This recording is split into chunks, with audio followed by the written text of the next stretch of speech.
Welcome on in, football fans. It's your boy Gsluke here with our DFS and prop preview for tonight's Monday Night Football matchup between the Giants and the Steelers. Of course, I got my hometown Steelers, so I'll be rooting them on tonight. But more so in this video, going to focus on how to approach all of your exposure this evening to go out there and have yourself an evening. So over there on the DFS side, going to break down the single game slate for you, look at some of the ownerships, injury report there before lock, as well as how to approach some of your showdown lineups to go out there, try and get some leverage against the field, and hopefully find yourself towards the top of those GPPs. After that is where we're going to get into the prop side of things, going over everything over there on Underdog and Prize Picks you might want to enter yourself. So 4 props that I've already taken in a few slips that you might want to consider adding for some exposure yourself. That's all I've got, guys. Go ahead and hop right on in with, first off, a look at the Draftkings side and what we're doing for the single gamer. There isn't a ton of injury news in terms of players starting or not tonight, but we still have Devin Singletary getting back from the injury, which took him out there for a few weeks. Last week he only played about 30% of snaps, and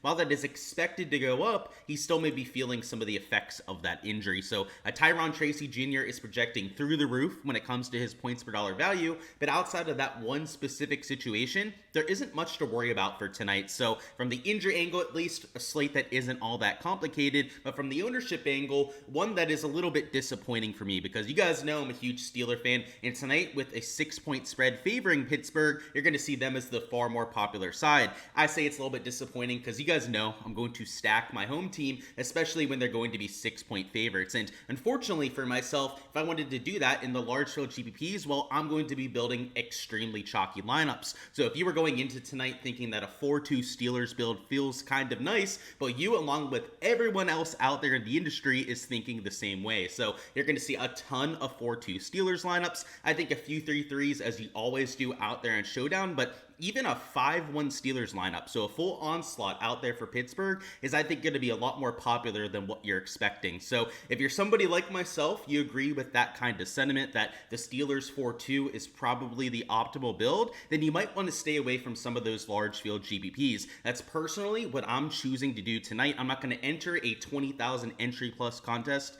I'm going to rather go after a single entry, maybe a smaller 1,000, 2,000 entry GPP, and try and not be as worried about the ownership. So I think before you go out there, you reserve your contest, get an idea for the kind of script that you want to go after for this evening, and if it's relatively chalky out there with the Steelers, then maybe change up your contest selection a little bit to account for that. I do want to point out, though, that the Steelers are notorious for playing down to their opponents. So let's say that you're somebody that thinks the Giants have a chance tonight, maybe even a Giants fan. The large field GPPs would be a really good spot to play tonight, because I think if you went with a 4-2 Giants-led lineup, that you're not going to get a lot of people playing that kind of build. And even a 5-1 Giants lineup, if you had the stones to go out there and do so, is essentially going to be unowned. So before we go player by player, give you the details on each specific situation, a lot of people are going to be playing the Pittsburgh side tonight, which you probably could have guessed heading on in.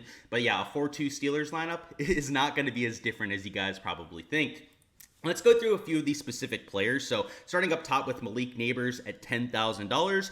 He's one of the 3 captains that I'll be playing this evening. So he's one of my favorite plays, even as a buyback to some Steelers-led lineups. So for example, in a single entry, I might even run Malik Neighbors out there at the captain spot, pair him up with Daniel Jones out there at flex, and then run 4 Steeler players as a buyback. Because he's been getting so many targets out there for the Giants, I think he's got the kind of concentrated usage that could get there as one, maybe even just 2 pieces from the Giants, with the other 4 spots being Steelers. Oftentimes when I'm running like a 4-2 stack for a team, I try my best to take a player from the team that I'm stacking out there at captain, but that's not always the optimal lineup. Sometimes you get these one-offs, or maybe 2-offs, Neighbors plus a Jones, that get there in that kind of situation, even at the captain spot. So I think $15,000 at captain is more than fair for the kind of upside that he brings to the table. And because the Steelers don't have a true shutdown cornerback, I think he's got the upside to get those 10 to maybe even 15 plus targets. George Pickens here at $9,800. He's another one of the captains that I'll be playing for this evening. He showed a lot of chemistry out there with Russell Wilson in their first ever game together, so I don't think you'll be alone on taking him at the captain spot, hence why he's the second highest owned captain on the entire slate. So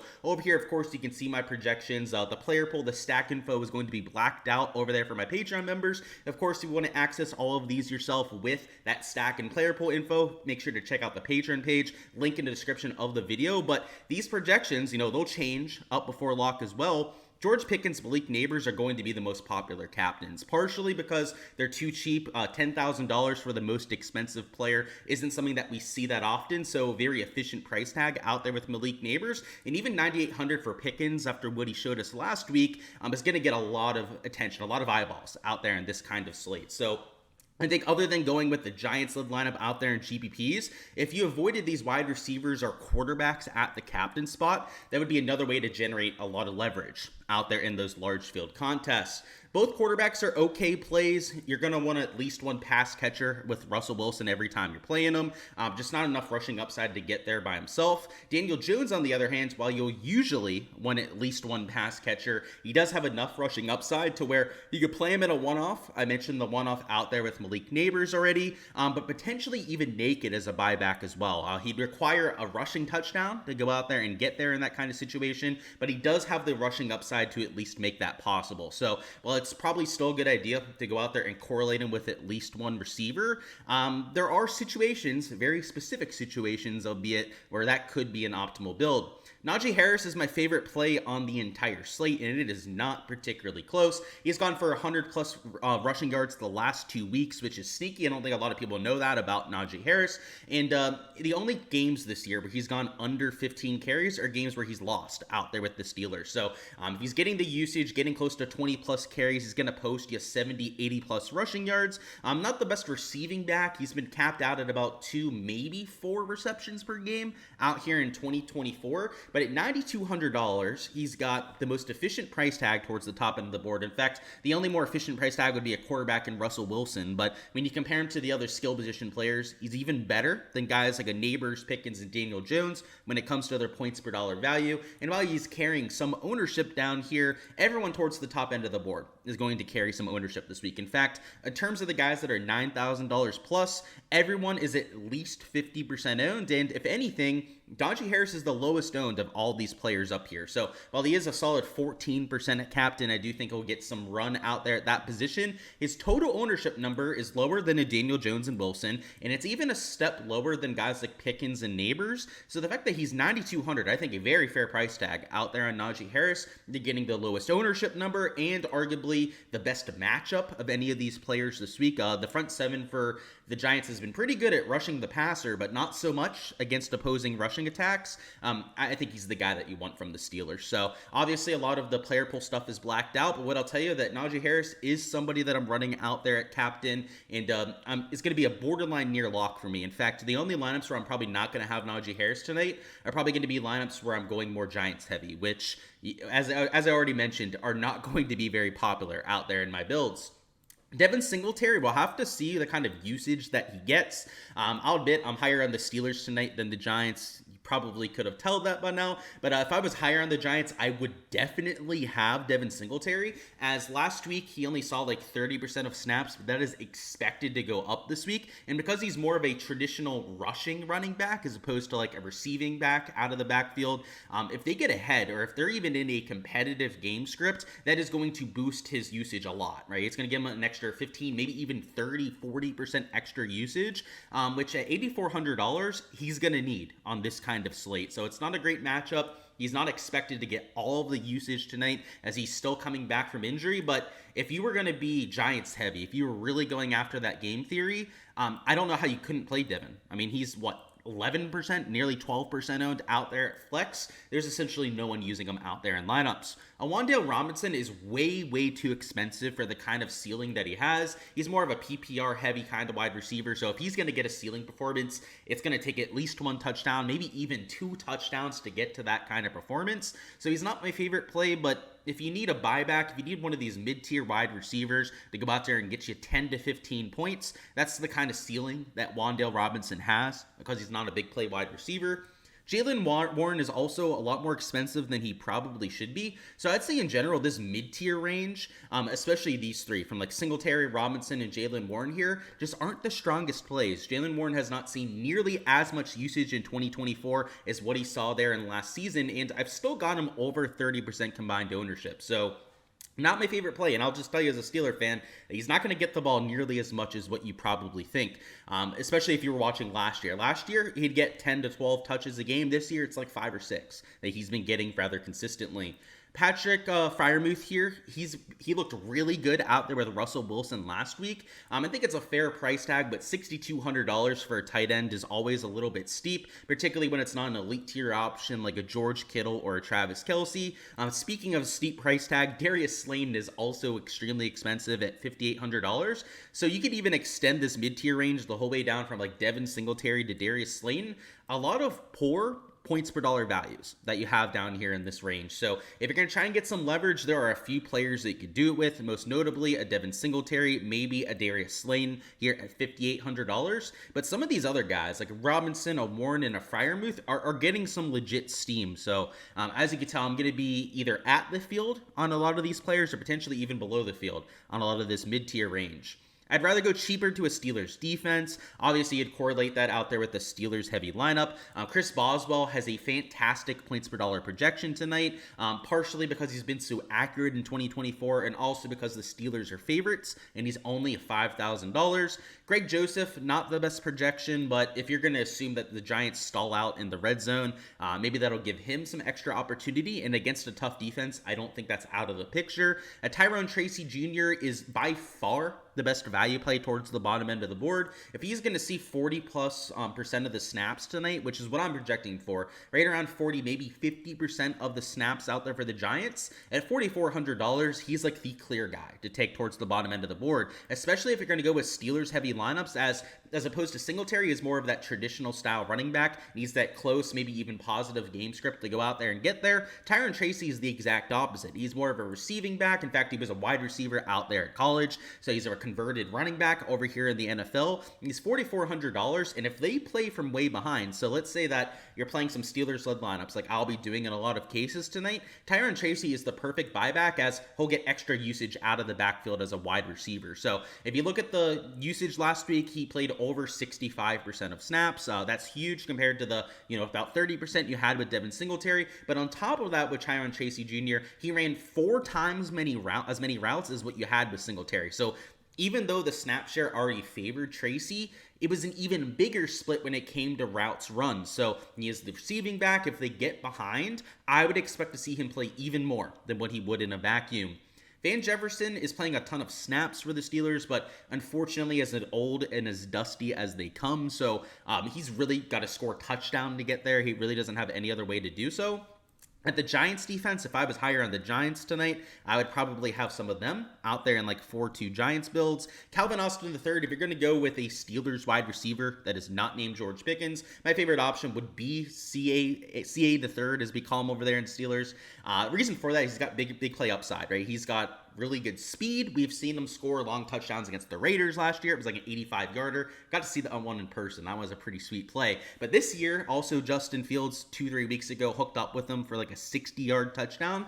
Van Jefferson's never going to do that. He doesn't have the speed. He's old crusty. He's an old dude. He's older than I am, which is getting old out there for an NFL player. Calvin Austin III's the guy you want. Young, explosive, can turn a short game into a touchdown. That's the kind of upside you want in GPPs. Or Darnell Washington, he'll get a bunch of snaps in the red zone, but he's got to score to get there. Theo Johnson's going to play a lot more than Darnell Washington. Washington, of course, is the backup tight end out there for the Steelers. Theo Johnson is at least their starting tight end, so you're getting a high snap share. In fact, if you're playing cash single entry, you're probably using either a Theo Johnson or going up here to Tyrone Tracy Jr. if you can afford it at $4,400 for a value. You're getting a quote-unquote safe play with Theo, but not necessarily a high ceiling. His ceiling is probably around like 15, maybe 18 fantasy points, and that's a touchdown in a massive game in terms of his PPR usage. And then other than Theo Johnson, I'm not playing any of these 4 guys. These 2 running backs for the Steelers, Brandon Johnson, I believe, is actually a running back, not even a wide receiver. They're completely useless. They're not even going to see the field, especially with Jalen Warren being back. In fact, they might not even suit up tonight. They might not even be active. So avoid those 2 at all costs. Michael Pruitt, same thing. He's the 4th string tight end for the Steelers. You've got Connor Hayward, who was playing ahead of him for most of this year, so I would probably avoid him. And then Jalen Hyatt, he's like the 4th or even 5th string wide receiver for the Giants. Same thing, right? There's a reason why he's projecting for less than 1 fantasy point, so I would probably avoid him in most scenarios. And now for the prop side of things, where I've got 4 props I've already entered that you might want to keep an eye on yourself. So first prop is going to be an over on Daniel Jones interceptions, Daniel Pennies, as some of you out there may call him. He's juiced in the -125 to -130 range for his over, and he faces a defense that is extremely good against the pass. They've got ball hawks in almost every position. They've got 2 cornerbacks that are absolute studs, lockdown man coverage players, and then you've got Minkah Fitzpatrick, and this is honestly the main reason I took this, who still doesn't have an interception this year, but that is normally one of the best players when it comes to turn the ball over. So I think he's going to get an interception sooner rather than later. Maybe it's a hot take, it's tonight against Daniel Jones, but either way, you've got a little bit of sportsbook line value that is helping us out here with the Daniel Jones over, but also the matchup that I think that leads into that as well. So Daniel Jones, not necessarily the stoutest player on primetime games. Last night I took an over on Dak Prescott interceptions, as he has that same kind of reputation out there around the league in what he threw 2 in the first half. So obviously it'd be sweet if we go out there, get this one knocked out early, just like we had there with Dak. But yeah, an over on interceptions that I'll mix in partially because of matchup, but also because it's plus EV value. And then the other prop I took on Underdog, this is a 3x payout because there's no multiplier on either of these props quite yet. I say yet because they may end up adding one by the end of the day. A lot of these end up moving because of the sportsbook line value, but this over on Najee Harris is also a slight plus EV lean. He's in the -120 to -130 range for his over out there on books, and Najee has been an absolute workhorse the last 2 weeks. If you saw me talking about him earlier in the fantasy section, he's gone over 100 rushing yards the last 2 weeks. They're 6-point favorites, and in every game that the Steelers have won this year, except for one, there was one game that the Steelers won that he went under this kind of line, and it was an absolute blowout where they weren't running the ball in the second half. So if the Steelers are going to be commanding this game, are going to be playing from ahead like the spread would indicate, that is going to be massive out there for this kind of prop with Najee. And then just like the matchup, right, gave us a little bit of an extra boost there, you give us a little bit of plus EV on top of that. That's something I'm going to go out there and mix in. So he's covered it in 4 of his 7 games. Again, 2 of those unders being losses that they had. With the game likely favoring the Steelers this evening, he's an over that I'll mix in. And now over here in Prize Picks, where I had to change it up a little bit because this Tyron Tracy prop just ended up getting bumped. So I got the over at 8.5 receiving yards. I thought that was massively soft. In fact, his projection in my projections is around 17.5 receiving yards. So technically, even this 10.5 is soft. So that's why I'm still going to include it here. But this did end up getting bumped. So if they end up reposting his reception line at 1.5, I wasn't able to get that myself. But if they do end up reposting that, that would be also a solid over that you can take. But even at 10.5 here, he's still a solid lean towards the over, as he's at 11.5 on sites like Underdog. So they've already gone ahead and bumped him up over here on this site, and a lot of it comes down to the snap share. So you can see he's at 11.5 right over there, but this is the kind of player that played over 65% of snaps last week. Singletary's probably going to eat into that a little bit this week, but if they're playing from behind, he's the clear receiving back between him and Singletary. Singletary, much more of your traditional style running back. Tyron Tracy, by the way, used to be a wide receiver in college. He's a converted running back over here in the NFL. He ran 4 times as many routes last week as Devin Singletary. Now, part of that was the snap share, so heavily favoring Tracy, but he had a bigger discrepancy in terms of routes ran on a percentage basis than what he had out there with the snap share. So if anything, there was an even bigger discrepancy when it came to who was running the routes out there for the Giants. So at 10.5 receiving yards, they're underdogs tonight against the Steelers. If they're playing from way behind, I think that would only help Tyron Tracy, as he's likely going to see even more playing time if they're playing from a touchdown or 2 behind. That's why I mixed in his over. So 8.5 receiving yards was obviously a little bit better than what we have here at 10.5. If it's going from 64 to 66.5 yards, that's maybe not the biggest difference. 8.5 to 10.5 bump is quite a big jump out there in terms of projection. So if you want to avoid it because of the bump, I could not blame you. It's not nearly the value that it ended up getting, but it was a prop that I took, so I at least wanted to throw it out there. Then the other one we took here was a George Pickens over on receptions. I actually took that over on Underdog, but they made that a 0.9x multiplier, so we're going to take it over here on Prize Picks instead, and that was bumped because he's in the -125 to -140 range for his over on books. And because of the chemistry that he showed with Russell Wilson, I think you're going to see a lot of targets coming his way, and last week was his second highest target total of the entire year. The only other game where he had more targets than what you saw last week was when they were getting blown out by the Colts, with Joe Flacco just going absolutely nuclear when he came in for Anthony Richardson. So it takes a really positive game script for him to see more targets than what he saw last week. And last week, it was a hugely positive script out there against the Jets. So you could say that if this stays competitive, that'll probably see even more targets than what we saw last time out. But even with the light target share this year, he has not seen maybe as many targets as he deserves. He's gone over this in 4 of the 7 games. So just like a Najee Harris, I think tonight's matchup is one that's even better for both of those kind of players. And they've already been consistently covering these sort of lines. So I'll take his over out there at 4.5 receptions. A little bit of plus EV value there. I guess a 1-yard discrepancy down there with Tyron Tracy, which makes this a solid combination out there for a 3x payout. Alrighty guys, that is all I've got for the Monday Night Football preview. Before you hopping out of here, go ahead, smash that like button for me. And also, best of luck with all of your exposure this evening. Whether it's over there on GPPs, go out there, take something down for me, or on the prop side, hopefully we can cash you out, get into the green over there with some profit. Best of luck with all of that exposure. Smash that like button as I already mentioned, and also comment down below who you've got as your top scorer for tonight's Showdown slate, as well as what you think their raw score is going to be. So not their captain score, just the regular score at the flex position. If you can give me the top scorer for tonight, as well as their score within 2 fantasy points, you'll win a free month of my Patreon page. So go ahead, claim your player in your guess down below, and if 2 people end up taking the same player, both getting it within 2 points, it'll be whoever was the closest with their guess. So go out there, claim your player in your guess down below before anyone else goes out there and steals your guy. But that's all I've got. Best of luck with all of your exposure. Hopefully it goes good for you out here on Monday Night Football, and we'll be back at it out there for Thursday Night Football, also the Week 9 main slate. So make sure you're subscribed to the channel so you don't miss any of that content to come. But that's all I've got, guys. Appreciate your support here on the channel, and let's go out there and have ourselves an evening.